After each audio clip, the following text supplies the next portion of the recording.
नमस्कार, आप देख रहे हैं एनडीटीवी एक्सप्लेनर तह की बात। उत्तरी गोलार्ध के लिए आने वाले दिन और मुश्किल होने वाले हैं। गर्मियां बढ़ रही हैं और सबसे भीषण गर्मी का जून का महीना अभी दूर है, लेकिन गर्मी ने अभी से तड़पाना शुरू कर दिया है। गर्मियां जब भी परेशान करती हैं तो लोगों की जुबान पर अब सबसे पहले यही बात होती है कि ये ग्लोबल वार्मिंग का असर है और आने वाला समय और गर्म होने वाला है।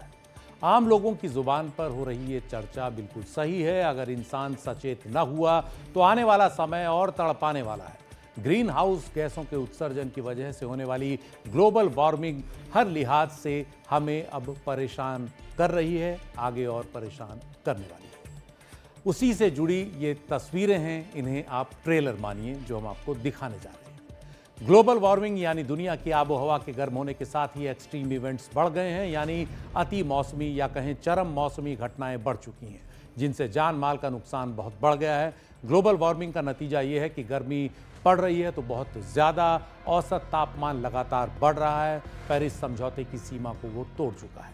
इसका नतीजा ये है कि ध्रुवीय इलाकों और ऊंचे पर्वतीय इलाकों में ग्लेशियरों के पिघलने की रफ्तार बढ़ गई है, समुद्र का जल स्तर इससे चढ़ गया है और नए नए द्वीपीय इलाकों के डूबने का खतरा बढ़ चुका है। ग्लोबल वार्मिंग का असर यह है कि जब बारिश हो रही है तो अक्सर बहुत ज़्यादा हो रही है और कई बार किसी सीमित इलाके में बहुत ज़्यादा हो जा रही है। जहां नहीं होती थी वहां भी होने लगी है और अगर सूखा पड़ रहा है तो वो भी बहुत ज़्यादा पड़ रहा है। नए नए इलाकों को अपनी चपेट में लेता जा रहा है। आंधी तूफानों के आने की फ्रीक्वेंसी बढ़ गई है, उनकी तीव्रता भी बढ़ रही है, उनसे होने वाला नुकसान भी बढ़ रहा है। चक्रवाती तूफानों का पैटर्न बदल रहा है। ग्लोबल वार्मिंग का एक असर यह है कि जंगलों की आग की घटनाएं भी लगातार बढ़ रही हैं। ये तमाम तस्वीरें हमें हर रोज अपने जहन में रखनी चाहिए ताकि हमारी हर कोशिश इन हालात को न होने देने की हो। लेकिन आज ये बात इसलिए कि 22 अप्रैल को वर्ल्ड अर्थ डे है, विश्व पृथ्वी दिवस। कई बार लगता है कि ऐसे दिवस मनाना अब औपचारिकता निभाने से ज्यादा नहीं रह गया है। बस कुछ कार्यक्रम, कुछ भाषण, कुछ फीता काटने तक ही ऐसे दिवस सीमित रह जाते हैं। लेकिन पृथ्वी को लेकर ऐसी औपचारिकता, ऐसी उदासीनता भारी पड़ने वाली है और असर हमें पिछले कुछ सालों से दिख ही रहा है। इसी मौके पर इंसानी गतिविधियों ने बीते कुछ सालों में धरती को कैसे बदल दिया है, रहने के लिहाज से खतरनाक बना दिया है, उस पर ही करेंगे हम एनडीटीवी एक्सप्लेनर में विस्तार से बात। सबसे पहले बात करते हैं गर्मी की, जो सबसे पहले ये याद दिलाती है कि दुनिया की आबोहवा गर्म होती जा रही है।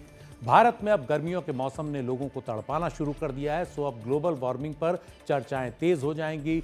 नासा के सौजन्य से धरती की सतह पर ये जो बदलते रंग आप देख रहे हैं वो बता रहे हैं कि फरवरी 2000 से लेकर मार्च 2025 तक किस तरह से धरती पर तापमान बदलता रहा, बढ़ता रहा। जितना भूमध्य रेखा के करीब आप जाएंगे वहाँ उजला रंग ज़्यादा दिखेगा, यानी वहाँ तापमान अधिक होगा और ध्रुवीय इलाकों में गाढ़े रंग से आप ये देख सकते हैं कि वहाँ तापमान कम ही रहता है।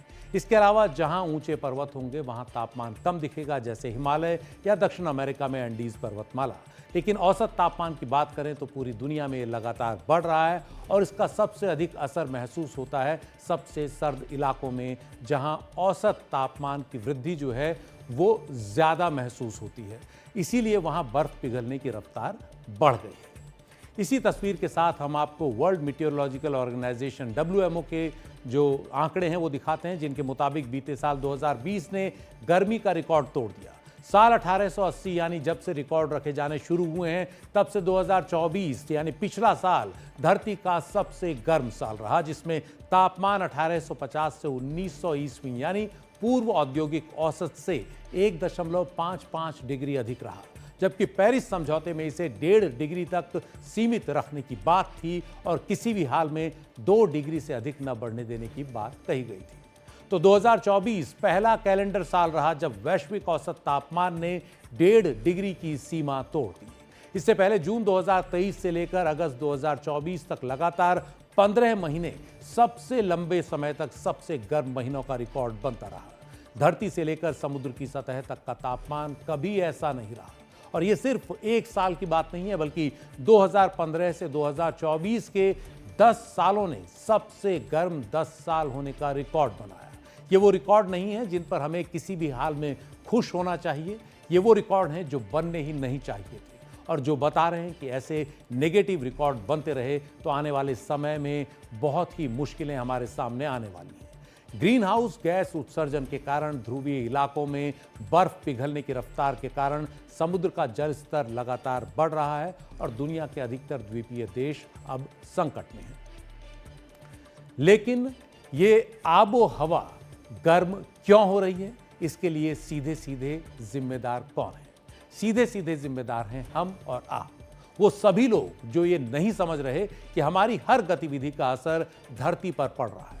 हर गतिविधि मतलब हर गतिविधि, ऐसा कुछ नहीं है जो धरती पर असर न डालता हो। इसी को हम हमारा कार्बन फुटप्रिंट कहते हैं। मानवीय गतिविधियों से धरती के वातावरण में लगातार ऐसी गैसों का उत्सर्जन हुआ है जो वातावरण को गर्म कर रही हैं, यानी हवा के इस आवरण को गर्म कर रही हैं। इन गैसों को हम ग्रीन हाउस गैस कहते हैं, जैसे carbon dioxide, methane, nitrous oxide, sulphur dioxide, chlorofluorocarbon, ammonia वगैरह वगैरह। इनमें सबसे ऊपर है carbon dioxide. World resources institute में छपे एक लेख के मुताबिक दुनिया में 1990 से 2021 के बीच ग्रीन हाउस गैसों के उत्सर्जन में 51% की तेजी आई है। वर्ल्ड रिसोर्सेज इंस्टीट्यूट ने क्लाइमेट वॉच के आंकड़ों के आधार पर बताया है कि 2021 तक सबसे अधिक 75.7% जो ग्रीन हाउस गैस हैं उनका उत्सर्जन ऊर्जा की जरूरतों के लिए हो रहा था। ऊर्जा के लिए ही दुनिया भर में कोयला जल रहा है, तेल गैस ईंधन की तरह जल रहे हैं। दूसरे स्थान पर 11.7% ग्रीन हाउस गैसों का उत्सर्जन कृषि क्षेत्र के कारण हुआ है। 6.5% उत्सर्जन औद्योगिक प्रक्रियाओं से हुआ है। 3.4% उत्सर्जन कचरे से और 2.7% उत्सर्जन जमीन के इस्तेमाल में बदलाव के कारण हुआ है। सबसे अधिक 75.7% ग्रीन हाउस उत्सर्जन ऊर्जा के लिए हो रहा है। जैसा हमने बताया, इसे और आगे तोड़कर देखें तो इसके अंदर सबसे ज्यादा 29.7% उत्सर्जन बिजली और ताप के लिए हो रहा है, यानी गर्म करने के लिए लोगों को, खासतौर पर ठंडे इलाकों में घरों को जिस तरह से गर्म किया जाता है। 13.7% परिवहन के लिए, 12.7% विनिर्माण यानी मैन्युफैक्चरिंग और निर्माण यानी कंस्ट्रक्शन के लिए हो रहा है और 6.6% इमारतों से जुड़ी तमाम जरूरतों के लिए हो रहा है। अगर हम 11.7% ग्रीन हाउस उत्सर्जन की बात करें जो खेती की वजह से हो रहा है, तो उसमें 5.9% मवेशियों और खाद की वजह से हो रहा है। मवेशी भी एक बहुत बड़ी वजह है ग्रीन हाउस उत्सर्जन की। 4.1% खेती की मिट्टी की वजह से और 1.2% धान की खेती की वजह से। धान की खेती सोचिए, अलग से लिखा हुआ है। धान दरअसल एक ऐसी फसल है जो सबसे ज्यादा पानी पीती है। कई लोगों को यकीन नहीं होगा कि 1 किलो धान उगाने के लिए करीब 2500 लीटर पानी लगता है। इंडस्ट्रियल प्रोसेसेस यानी औद्योगिक प्रक्रियाओं की वजह से 6.5% ग्रीन हाउस गैसों का उत्सर्जन हो रहा है। इसे और तोड़कर देखें तो इनमें सबसे अधिक 3.4% सीमेंट के उत्पादन की वजह से हो रहा है। वेस्ट यानी कचरे की वजह से 3.4% ग्रीन हाउस गैसें निकलती हैं और इनमें सबसे अधिक 2% लैंडफिल्स यानी कूड़े के पहाड़ों से निकलती हैं, जो हम देखते हैं दिल्ली और तमाम इलाकों में एक तरह से हमारा कचरा इस तरह से जमा रहता है। और 1.3% कचरा गंदगी युक्त पानी से निकलता है। एफ्लुएंट जो होता है पानी का, इंडस्ट्रियल वेस्ट, उससे निकलता है। इसी सब वजह से आपने महसूस किया होगा कि जिन लोगों के घरों के आसपास नालों का गंदा पानी गुजरता है उनके एसी जल्दी खराब होते हैं, क्योंकि नालों से निकलने वाली अमोनिया गैस रेफ्रिजरेशन से जुड़ी तमाम समस्याएं पैदा कर देती है। गैस लीक कर सकती है, कंप्रेसर पर असर डाल सकती है। ग्रीन हाउस गैसों के कारण आबोहवा के गर्म होने और मौसम का मिजाज बदल जाने का एक असर यह भी हुआ है कि दुनिया भर में सूखा बढ़ रहा है। सूखा जनजीवन को बेहद बुरी तरह प्रभावित करता है। इंसान ही नहीं, मवेशी और अन्य जंगली जानवर भी पानी के लिए तड़प जाते हैं। फसलें पानी की कमी से बर्बाद हो जाती हैं। कुपोषण और बीमारियों की आशंका बढ़ जाती है। नतीजा होता है आजीविका का बर्बाद होना और बड़े पैमाने पर पलायन। सूखे से हर साल दुनिया भर में औसतन 5.5 करोड़ लोग प्रभावित होते हैं और WHO के अनुमान के मुताबिक 2030 तक दुनिया के 70 करोड़ लोगों के सामने सूखे के कारण पलायन के हालात पैदा हो जाएंगे। अगर सिर्फ पानी की किल्लत की बात करें तो दुनिया की 40% आबादी पानी की कमी से जूझ रही है, पीने के पानी की। अनुमानों के मुताबिक सन 1900 से अब तक 1 करोड़ 10 लाख से ज्यादा लोग सूखे की वजह से मारे जा चुके हैं और 2 अरब से ज्यादा लोग उससे प्रभावित हो चुके हैं। आबो हवा में बदलाव का एक असर जो आए दिन देखा जाता है वो है एक्सट्रीम इवेंट्स यानी अति मौसमी घटनाओं में तेजी। जैसे बारिश होगी तो बहुत ज़्यादा और कई बार एक सीमित जगह पर। आंधी तूफानों के आने की फ्रीक्वेंसी बढ़ जाएगी। कार्बन ब्रीफ नाम की शोध संस्था ने धरती पर होने वाले एक्सट्रीम इवेंट्स को मैप करना शुरू किया है और यह पता करने की कोशिश की है कि आबो हवा में बदलाव कितने एक्सट्रीम इवेंट्स के लिए जिम्मेदार हैं। जैसे इस नक्शे में आप देख सकते हैं कि यूरोप, उत्तर अमेरिका और पूर्वी एशियाई इलाकों में सबसे ज़्यादा एक्सट्रीम इवेंट्स हुए हैं और गाढ़ा लाल रंग दिखा रहा है कि अधिकतर एक्सट्रीम इवेंट्स के पीछे क्लाइमेट चेंज वजह रही है। इसके लिए 750 एक्सट्रीम इवेंट्स से जुड़े 600 से ज़्यादा रिसर्च पेपर्स का अध्ययन किया गया। इन आंकड़ों को तैयार करने के लिए कुल मिलाकर 74% यानी 547 एक्सट्रीम वेदर इवेंट्स यानी अति मौसमी घटनाओं की वजह क्लाइमेट चेंज यानी मानव जनित कारण रही। सिर्फ 10% यानी 71 एक्सट्रीम इवेंट्स के पीछे क्लाइमेट चेंज का असर नहीं दिखा। 9% यानी 64 एक्सट्रीम इवेंट्स ऐसे रहे जिनके पीछे मानव जनित कारण उतने नहीं थे, कुछ हद तक जरूर थे। और 7% एक्सट्रीम इवेंट्स के लिए जो आंकड़े थे वो कम पड़ गए या उनके कारण कोई खास नतीजा हासिल नहीं हो पाया। इसी अध्ययन को अगर आप और विस्तार में देखेंगे तो पता चलेगा कि सबसे ज्यादा एक्सट्रीम वेदर इवेंट गर्मी से जुड़े हुए हैं। इसके बाद बारिश और बाढ़, फिर सूखा, फिर तूफान और फिर सर्दी या बर्फ से जुड़े इवेंट्स हैं जिनका जो है क्लाइमेट चेंज के कारण फर्क पड़ा है या जो क्लाइमेट चेंज की वजह से हुए हैं। इसके बाद जंगलों की आग भी एक एक्सट्रीम वेदर इवेंट के तौर पर दर्ज की गई है। तो ये आंकड़े बड़ी रिसर्च के बाद तैयार हुए हैं। जंगल की आग का जिक्र आया है तो आबो हवा में बदलाव के कारण जंगलों की आग बढ़ने और उसके बढ़ने से आबो हवा पर पड़ने वाले असर पर भी बात करनी जरूरी हो जाती है।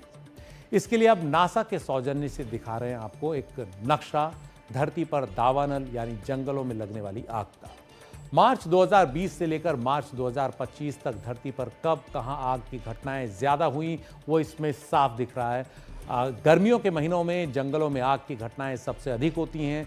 जहां रंग जितना उजला होता जा रहा है वहां उतने बड़े इलाके में आग लग रही है। आप देख सकते हैं सबसे उजला रंग जहां दिख रहा है वहां 1000 वर्ग किलोमीटर में आग की हर दिन कम से कम 30 घटनाएं हुई हैं। जहां नारंगी रंग है वहां आग की प्रतिदिन 10 घटनाएं हुई हैं और जहां लाल रंग दिख रहा है वहां एक दिन में आग की 1 घटना हुई है। इसमें यह भी साफ है कि आग से नुकसान वाले इलाके वो इलाके हैं जो धरती के फेफड़े कहे जाते हैं यानी जंगलों से भरे इलाके। ये भी धरती की एक मुश्किल है जो जान माल के साथ साथ जीव जंतुओं और वनस्पतियों को भी भारी नुकसान पहुंचाती है और ग्रीन हाउस गैसों के बढ़ने की एक वजह बनती है। गर्मियां करीब आते ही भारत के कई जंगलों में भी आग की घटनाएं बढ़ने लगी हैं। अमेरिका के कैलिफोर्निया की आग तो अभी कोई भूला नहीं होगा। उत्तरी गोलार्ध में जून के महीने में सबसे अधिक गर्मी पड़ती है और उसके आसपास ही यहाँ के इलाकों में आग की ज्यादातर घटनाएं दिख रही होंगी। दक्षिणी गोलार्ध में दिसंबर के महीने में सबसे अधिक गर्मी पड़ती है और वहां तब आग की सबसे अधिक घटनाएं होती हैं, जैसे ऑस्ट्रेलिया के जंगलों की क्राउन फायर। जंगलों की आग से दुनिया में हर साल 1.5 अरब टन कार्बन डाइऑक्साइड का उत्सर्जन होता है। ग्लोबल फॉरेस्ट वॉच के आंकड़ों के मुताबिक 2001 से 2023 के बीच दुनिया में आग से 13.8 करोड़ हेक्टेयर जंगल खत्म हो गए। इस लिहाज से सबसे खराब साल रहा 2023, जब दुनिया भर में 1.2 करोड़ हेक्टेयर जंगल आग की भेंट चढ़ गए। ग्लोबल फॉरेस्ट वॉच के आंकड़ों के मुताबिक 2001 से 2023 तक भारत ने आग से 16.5 लाख हेक्टेयर जंगलों को खो दिया। जंगलों की आग से पेड़ों के कवर के नुकसान के मामले में 215 देशों में भारत का स्थान 45वां है। The Indian state of forest report 2023 के मुताबिक भारत में जंगल और पेड़ों का कवर करीब 25.17% इलाके में फैला हुआ है। इसमें से 21.76% इलाके में जंगल हैं, 3.41% इलाके में पेड़ों का कवर है। इसी रिपोर्ट के मुताबिक भारत में फॉरेस्ट कवर का 2.81% आग के लिहाज से सबसे अधिक संवेदनशील है। 7.85% जो वन कवर है वो आग के लिहाज से बहुत ज़्यादा संवेदनशील है, यानी इससे 1 डिग्री कम, और 11.61% इलाका आग के हिसाब से ज़्यादा संवेदनशील है, यानी उससे भी 1 डिग्री थोड़ा कम। भारत में आग लगने के 95% कारण मानव जनित हैं, यानी एंथ्रोपोजेनिक हैं। आबोहवा में बदलाव से धरती पर एक और बड़ा संकट आए दिन सामने आ रहा है। बरसात के दिनों में तो ये सबसे ज्यादा दिखता है। यह अचानक भारी बारिश, जिसके कारण बाढ़ और भूस्खलन का जो खतरा है वो काफी बढ़ जाता है। जान माल का नुकसान काफी ज्यादा होता है। इसे समझने के लिए बहुत पीछे जाने की जरूरत नहीं है। जम्मू कश्मीर से आई ये ताजा तस्वीरें देख लीजिए। ये जम्मू कश्मीर के रामबन जिले की तस्वीरें हैं, जहां हर ओर भूस्खलन का मलबा दिख रहा है। गाड़ियां मलबे में दबी हुई नजर आ रही हैं। कई इमारतें तबाह हो चुकी हैं। बारिश से जुड़ी अलग अलग घटनाओं में 5 लोगों की अब तक मौत की खबर आई है। कई घायल हुए हैं। पश्चिमी विक्षोभ यानी वेस्टर्न डिस्टर्बेंस के कारण शनिवार सुबह 8:30 बजे से रविवार सुबह 8:30 बजे के बीच जम्मू कश्मीर में 16.9 मिलीमीटर बारिश दर्ज की गई, जो इस मौसम में सामान्य से करीब 6 गुना ज्यादा है। इसका सबसे ज्यादा असर पड़ा रामबन जिले पर। अचानक आई बाढ़ के कारण कई जगह भूस्खलन की घटनाएं हुई। पहाड़ी से मलबा तेजी के साथ नीचे आया और कहर बरपाता चला गया। 30 से ज्यादा घर बह गए। जम्मू श्रीनगर नेशनल हाईवे कई जगह बंद हो गया। इस सब के कारण रामबन जिले में सभी स्कूल कॉलेज बंद कर दिए गए। आने वाले दिनों में देश के कई और इलाकों में ऐसी घटनाएं बढ़नी तय हैं, जब बारिश सिर पर होगी और बारिश हो रही होगी। विश्व स्वास्थ्य संगठन के अनुमान के मुताबिक दुनिया भर में बाढ़ की 85% घटनाएं फ्लैश फ्लड यानी अचानक आई बाढ़ की शक्ल में आती हैं और सबसे ज्यादा नुकसान पहुंचाती हैं।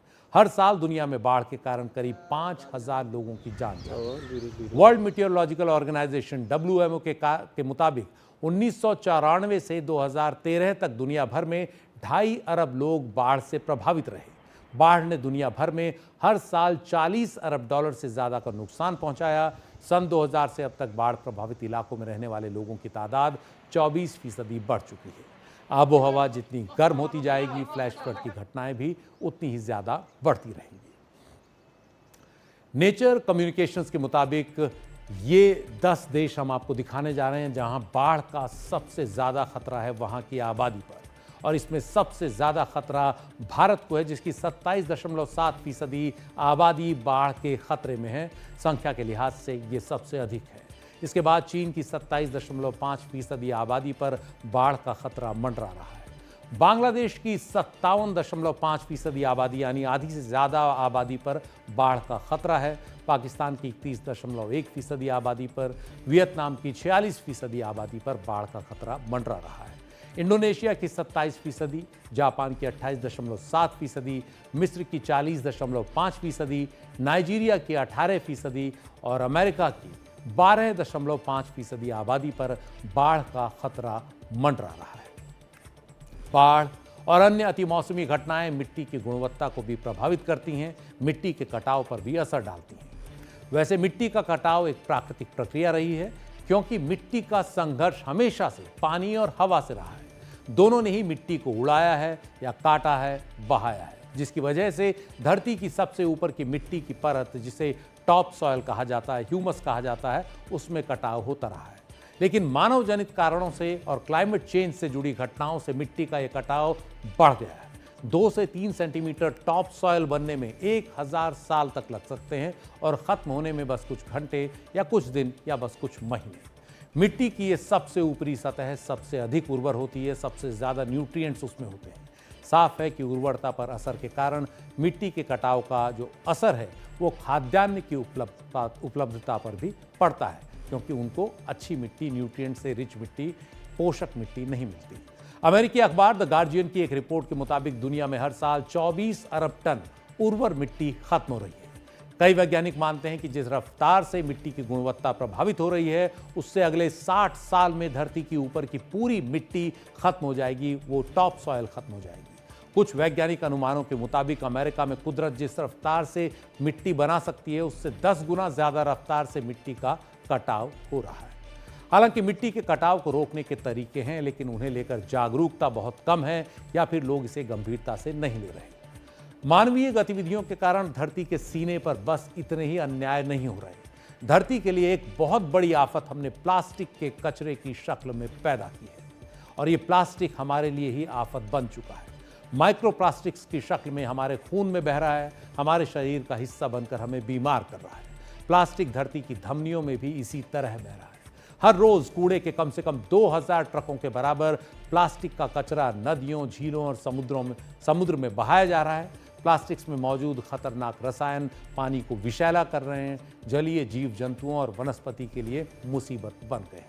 हर साल 2 से 2.25 करोड़ टन प्लास्टिक नदियों, झीलों और समुद्र में बह रहा है। मिट्टी भी प्लास्टिक से विषैली हो चुकी है। प्लास्टिक बायोडिग्रेडेबल नहीं है, इसलिए सैकड़ों साल तक मिट्टी में पड़ा रहता है, लेकिन उसमें मिलता नहीं, उसे जहरीला बनाए रखता है। और यही वजह है कि प्लास्टिक का इस्तेमाल कम होना बहुत ज़रूरी है। प्लास्टिक की हर चीज़ को रिसाइकिल किया जाना बहुत ज़रूरी है, वरना वो धरती और उसकी धमनियों का दम घोंट देगा। इस तरह प्लास्टिक के प्रदूषण और आबोहवा के गर्म होने का असर धरती पर जीव जंतुओं और वनस्पतियों की प्रजातियों पर भी पड़ रहा है। वैज्ञानिक अनुमानों के मुताबिक औद्योगिक क्रांति के दौर में जंतुओं के विलुप्त होने की जो रफ्तार थी वो 50 साल पहले तक 40 गुना ज्यादा हो चुकी है। अनुमान के मुताबिक धरती पर हर 20 मिनट में किसी जीव जंतु की एक प्रजाति विलुप्त हो रही है। कई वैज्ञानिक अध्ययन बताते हैं कि साल 2050 आते आते धरती की जेनेटिक विविधता की 30% पूरी तरह खत्म हो सकती है। 21वीं सदी का अंत होते होते धरती पर जीवों की करीब आधी प्रजातियां विलुप्त हो जाएंगी। प्रकृति के संरक्षण से जुड़ी अंतर्राष्ट्रीय संस्था international union for conservation of nature IUCN दुनिया में विलुप्ति के खतरे की ओर बढ़ रहे जीव जंतुओं, वनस्पतियों पर नजर रखती है। IUCN की ताज़ा रिपोर्ट के मुताबिक दुनिया में जितने जीव जंतु और वनस्पतियों की प्रजातियों का अब तक आकलन किया गया है, उनमें 1,69,000 प्रजातियों को IUCN ने रेड लिस्ट में रखा, यानी जिन पर खतरा मंडरा रहा है। और इनमें से भी 28% यानी 47,000 प्रजातियां विलुप्ति के कगार पर हैं। धरती के सामने चुनौतियों पर जितनी बात की जाए उतनी कम है, इसलिए बेहतर है कि कम को ही ज्यादा समझें और जितनी जल्दी हो सके विनाश की ओर बढ़ते कदमों को पीछे खींच लें। NDTV एक्सप्लेनर में आज इतना ही। नमस्कार।